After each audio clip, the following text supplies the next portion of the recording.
Say what's cracking. Y'all already know how this gonna go. It's your boy 16 to life. Yard down. I got another video for y'all. Hey, but before I get started, I'm gonna need a few things. I'm gonna need y'all to like, subscribe, hit that notification bell, and also start dropping some comments on my stories and shit. Cause the more comments you drop and stuff, the YouTube administrators they start seeing my videos. They start moving around, getting them in different places. They get bigger and get better. You know what I'm saying? So fuck with your boy, man. So all right, here we go. I got another prison story for y'all. This one right here, I'm back in Ironwood. Ironwood is a prison it's in Blythe, and it's going towards Arizona for y'all. For those of y'all who may not be familiar, and it's hot as a motherfucker down there, you know. And for some reason, man, that hot ass temperature, sometimes it have a reason to aggravate motherfuckers. And you know, it seems like the summertime, it's way more fights and shit in the summertime. You know, motherfuckers don't be for that bullshit.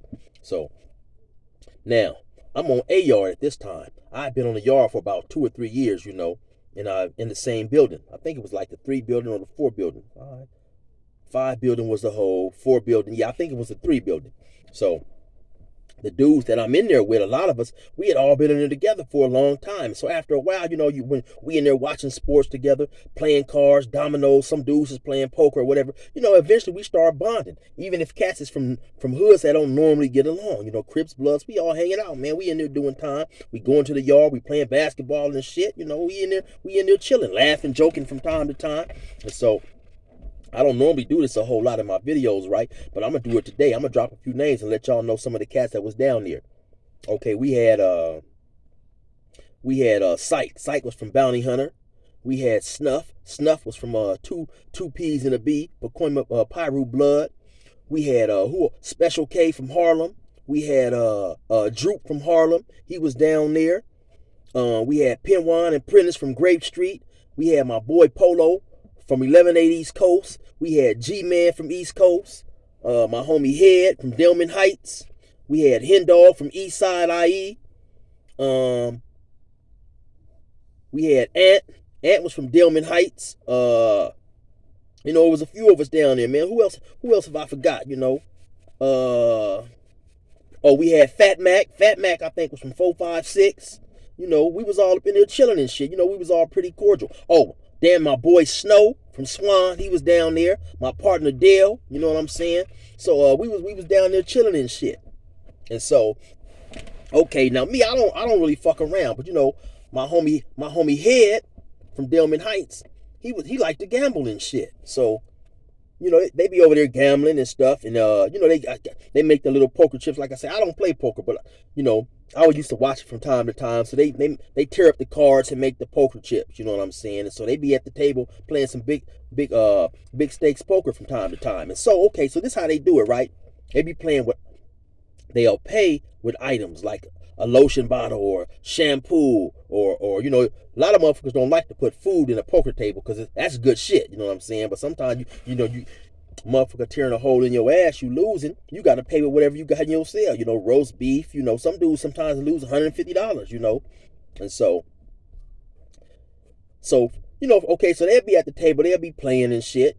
Motherfucker may leave the table and say, okay, you might be down $15-$20 or whatever. So motherfucker might leave the table and say, okay, man, I'm down $20. When whoever win, just tell them, you know, come get at me and let me know how much I owe or whatever. So this had happened on one of them situations with my homie Head. You know what I'm saying? Now keep in mind too, back in these days, right? This is like 2002.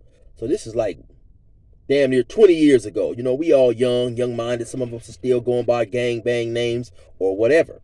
You know, it is what it is. So the homie Head, like I say, he had lost that day. So, you know, he leave the table to go take a break, right? Now, it was a cat named Devil. I believe Devil was from OVG. Devil also was Devil was getting ready to go home. Devil was probably getting like about a week short. Devil had done about 13, 14 years. Now, Devil he probably was older, probably about 37, 38. Yeah, matter of fact, he was up in that age category because he had a nice little basketball game on him. And I used to tell him, hey, man, come play some ball with us and shit. He's like, oh, man, you know, my back, man, I can't go out there every day. And woo, I'm 38 years old, or whatever he say. But so now Devil was probably about 6'1", 6'2", probably about, 210, 215. He used to work out every day too. He had some nice little size on him and shit, He'd be on the court talking shit, getting angry from time to time. So, okay, so fast forward. Now, so like I say, all this shit happened on the poker table. The homie Head lose, but he just walk off to take a break. He didn't really lose, he's losing though, but he walk off to take a break or whatever, go chill, go make a phone call, whatever. Now, I'm in the day room. At the time, I'm playing dominoes with my nigga Polo from 1180 East Coast. That's my nigga. Oh, yeah. Popeye, too. Popeye from Schoolyard was down there. Like I say, a few cats. We was in there chilling, having a big, big fun and shit, laughing and joking. So anyway, me and Polo, we playing dominoes, right? So now, Head is kind of like behind me, maybe about 15 or 20 feet away. He's sitting on an ironing board. In some of these prisons, they got ironing boards where we can iron our clothes. We can check out an iron from the police and shit, go give them our ID, iron our clothes when we get ready to go on a visit. Now, the ironing board is like, it's like steel, and it's fastened into, it's screwed into the ground. The ironing board don't move, and it sit about 3.5, 4 feet up off the ground, and it sit right by the phone. So Head is over there sitting on top of the ironing board, just hanging up chilling on the ironing board and shit. Right? So now, me and the homie Polo, we playing dominoes and shit. So all of a sudden I hear boogada boogada bang boom. I'm like, damn, what the fuck is that? I look up. This nigga is laying between, he didn't fail back because the ironing board, now the ironing board sit maybe about 2 feet away from the wall, maybe a little closer. He's wedged in between the ironing board and the wall. He's literally laying on his shoulder blades with his legs up in the air. And the dude Devil is walking away. So I hop up, I say to the homie Polo, I say, cuz I know this nigga just didn't pop the homie, right? So I slide over there. I mean, like, Head, what's cracking, homie? This nigga just hit you? Head is literally, homie, damn near unconscious. I mean, he out of it, homie. He groggy like a motherfucker. He doing like this. I said, Head, did this nigga just hit you? He like, he like literally damn near out of it. Like, okay, and Head ain't nothing but about, we all little niggas back then. But Head probably wasn't nothing but about 5'7", probably about 150 pounds. Like I say, this dude Devil, he a big old cat. So I said, Head, what happened, homie? He just like, he out of it. He groggy and shit. So I go slide up on Devil. I'm like, hey, Devil, what's up, homie? You hit my homie? What's cracking? He said, oh, yeah, man. I said, what the fuck happened? He said, I was talking to him, and he wouldn't look at me in my eye. Now, when he said that shit made me mad as a motherfucker. I said, nigga, look you in your eye. Nigga, who the fuck is you? Because that's some shit my daddy used to tell me. He said, boy, when I'm talking to you, boy, look me in my eye. You know what I'm saying? Like, who's some nigga, who the fuck you think you is and shit, right? So he said, yeah, man, well, he wouldn't look me in my eye, and I won on the poker table, and he owed me some money, and I came to get it, and he wasn't looking at me. Now, so I said, did he tell you that he wasn't gonna pay you? Because Head always pay. He said, no, but he just wasn't looking at me. I said, nigga, you done fucked up. So I walked back over there to Head and shit. So I said, Head, what happened, homie? He said, oh, man, the nigga was just talking. I was looking off, and the nigga fired on me and shit. I said, all right, don't even trip. So matter of fact, we had another homie down there, Ant. Ant is from Delman Heights and shit. So Ant had a couple knives up in the cell. So I tell Head, don't even trip, homie. I said, I'm just gonna get one of these knives, my nigga. I'm just to bust on this nigga right here. You know what I'm saying? Don't even trip. We got this, nigga. So we start walking. I said, do Ant got the knives? Head is still lightweight, groggy. I said, let's go. Don't trip. Let's go over there and get him. So we start walking to the cell because Ant is in the cell. So now, as we walking over to his cell, Devil see us. He kind of like, now you can tell he kind of like a little fidgety, a little nervous. He come back up. He said, hey, man, listen. And Head started talking. So now Head said, hey, man, I never said I wasn't going to pay you. So me and Head had been done a lot of time together already. So I know when Head go to saying this, I already know Head's just to fire on this nigga because Head got a policy. Head be like, man, you say what you want to say, nigga. Just don't put your hands on me. But like I say, now that wasn't part of the plan. I was supposed to blast on old boy. So I'm right-handed. So when Head is talking, my right hand is closest to him. You know what I'm saying? Which is kind of like taking away my power punch. So when Head drop his head, Head say, man, I never did say I wasn't gonna pay you, man. Bam! And Head fire on him. Now when Head fire on him, it's damn near like Head is so groggy, he damn near go back out again. So when Head fire on him now, I get off on him with the left. Bam! Boom! Bam! Now I'm thinking, no, keep it real. I'm thinking we supposed to have a fight about this nigga. Because like I say, he work out every day. He be on the basketball court talking major shit. You know what I'm saying? What a motherfucker bet not do. So I'm thinking we supposed to have some problems about this nigga. So when I give him that 3-piece, that crispy 3-piece, you know what I'm saying? He kind of like bend over. When the nigga bend over, I snatch him by the neck and slam him. I slam him on the ground. Bam! Now when I slam him on the ground, it's like, this shit was crazy as a motherfucker, right? When I slam him on the ground, it's like Head looked down and seen us on the ground. It's like Head came up out of his funk again. Like I say, Head is he's still groggy. When I slam him on the ground, Head see us, Head jump on top of him. I still got him like in a lightweight chokehold. Head hop on top of him. Head is serving him now. Boom, bam, boom, boom. He busting him up. Now, like I said, we squabbing in the middle of the day room. The tower is right above us. The tower is up. They got a little tower in the day room. He's up above us. He can look it out this way, but we on the side and like down below. But he can look to his left, or he can walk to the right, or he can walk he can look to the straight forward. He can come to his left, or he can come to his right. If he come to his right and look down, then he'll see his squabbing or whatever. So like I said, we got old boy on the ground. Now, all of a sudden, I just hear, get down, get down. So now I know that the police done seen us squabbing. Or maybe, I don't know, maybe everybody is staring over there staring at us or whatever. Because now, okay, like I said, a while before this, maybe about a year and a half before this happened, I got into a squab with a motherfucker. He had bit my finger and shit. And so when I get on top of him, I go to fire this shit up. I won't stop. The police hit me with, a matter of fact, the mace can was bigger than this. Big old giant. He hit me with the whole motherfucking can. That shit burnt my ass up. That shit fucked me up. You know what I'm saying? So I told myself from that point on, I said, shit, any chance I get, I'm getting the fuck out the way out of that mace. I'm not dealing with that goddamn mace. That mace was a motherfucker, right? And it had me burning this shit for about 4-5 days after that shit. You know what I'm saying? So I'm like, man, that mace is some cold shit. So as soon as I hear him holler, get down, get down. Pew! I hurry up. I slid up off that nigga. You know what I'm saying? Because we got him on the ground. So Head is still on top of him, firing on him. Dude, so the police come over there. They get down, get down. I think they maced them. You know what I'm saying? They picked them up, handcuffed them, and they, eventually, after the police run up in there, they hit the alarm, of course. Other police from other buildings respond. They come up in there and shit. And my hand is bleeding, too. I guess I might have hit him in the mouth or something. I got the inside of my hand is bleeding. So another dude say, hey, chill. I say, what? So I'm thinking he fits to, he fits to maybe ride with this cat. He say, man, your hand is bleeding. Your hand is bleeding. So I tuck my hand in shit. Like I say, when the police come around, they do checks, make sure motherfuckers ain't bleeding or whatever. But on this incident right here, they just picked these two dudes up, Head and Devil. They handcuffed them and walked them up out the building and shit.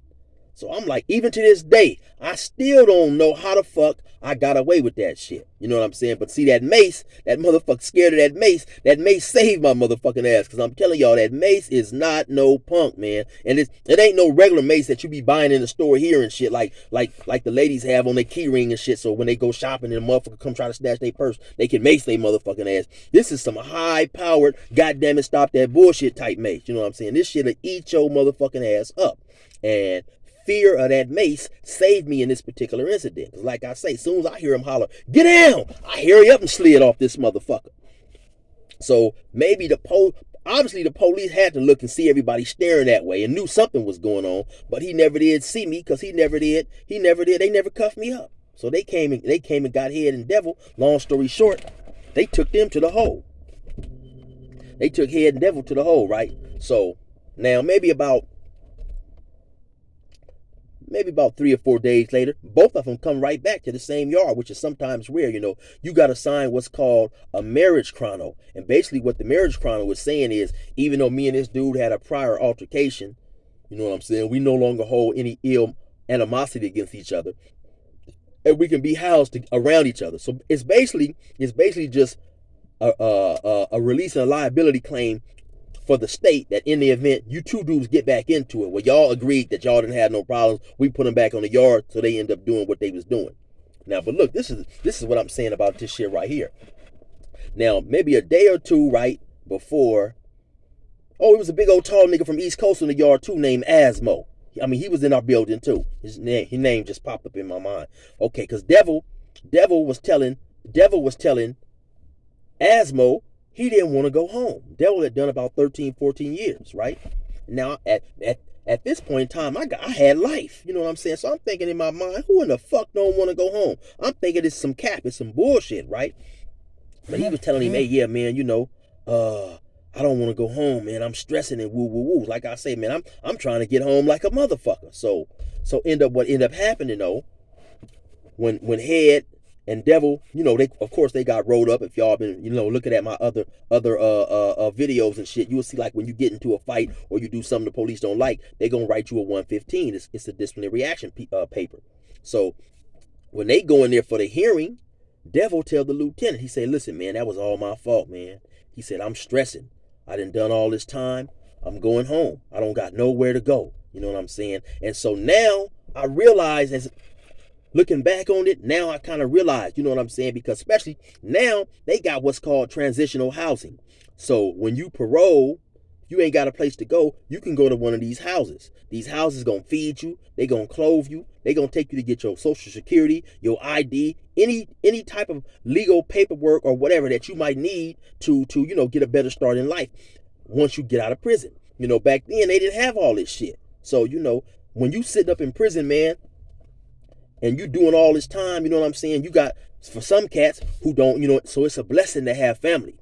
It's a blessing to have family because everybody can't parole and get out and go to family. You know what I'm saying? So when you got to get out there, you know what I'm saying? After you used to be clothed, fed, you got some place to sleep. You know what I'm saying? You know, now you got to get out all of a sudden. They gonna give you a funky $200, right? Now he was from LA. He was from LA, the LA area, right? So we way down in Blythe. So they gonna give you $200. He gonna spend 30 or 40 of that on a bus ticket. You know what I'm saying? If you don't got no place to go, you know, you worry like, man, how am I gonna survive? You know what I'm saying? At that point in time, when I was a little less mature, it didn't make no sense to me.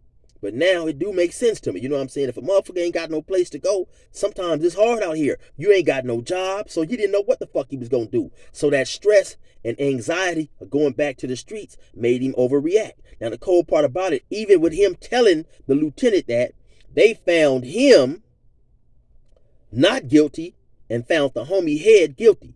But now the reason the lieutenant probably found him not guilty, so he could go on home, you know what I'm saying? Because if he had found him guilty, then he would have had to do another like maybe 60 days, 90 days up in there and shit. You know, they would have gave him extra time for fighting and shit. So, you know, like I say, now it all makes sense to me. So, you know, this is another thing for the cats out there running around on the streets, man. When you get caught up, you're going to appreciate your family, you know what I'm saying? Because it's a blessing to have family, man. So everybody, you know, if you got family, appreciate them. Them cats out there, y'all running around, y'all think shit is sweet up in them jails. It get real ugly up in there, man. You know, later on, I'm going to tell you some stories about how the penitentiary changed, man. How the whole makeup of the penitentiary changed from when I first came in 1996 to when I ended up leaving in 2018, I think it was, somewhere up in there, you know. The unity amongst blacks, you know what I'm saying? All that shit changed. All the, you know, even like you like I said earlier, you have cars, you know. You have cars who ride together. Like when I first came to jail, you had the CC Riders, which was all the Crips from Compton. They all was united. By the time I left, half of them wasn't fucking with each other. Wasn't no more CC Riders. You had the Compton and Watts car when I first came, the Hub and the Dub. By the time I left, they was into it with each other. You know what I'm saying? You had the rolling car, the rolling 60s, rolling 90s, rolling 40s. You know what I'm saying? By the time I left, the 60s and the 40s, they into it. They fighting each other and shit. You know what I'm saying? It's just the unity change, man. The love amongst inmates. When I first came there to the pen, the brothers wouldn't even know you, man. Like I say, I'm from a small town. I'm from Bannon. When I first hit Salinas Valley, which is a wild ass 180, you know what I'm saying?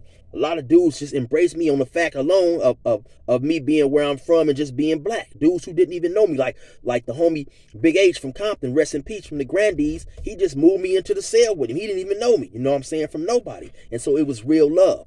You know, now it's a whole bunch of shit that's allowed in the penitentiary that wasn't allowed back then, like stealing, all type of bullshit, you know what I'm saying? Like I say, now, how can you expect a motherfucker you don't even know to show you some love in the pen when nowadays dudes is out here fighting their own homeboys. Now it's cool to fight and shoot and kill your own homeboys. So like I say, man, y'all youngsters out there, y'all want to run that street life. Y'all think shit is sweet. When y'all go to that pen, it's ugly.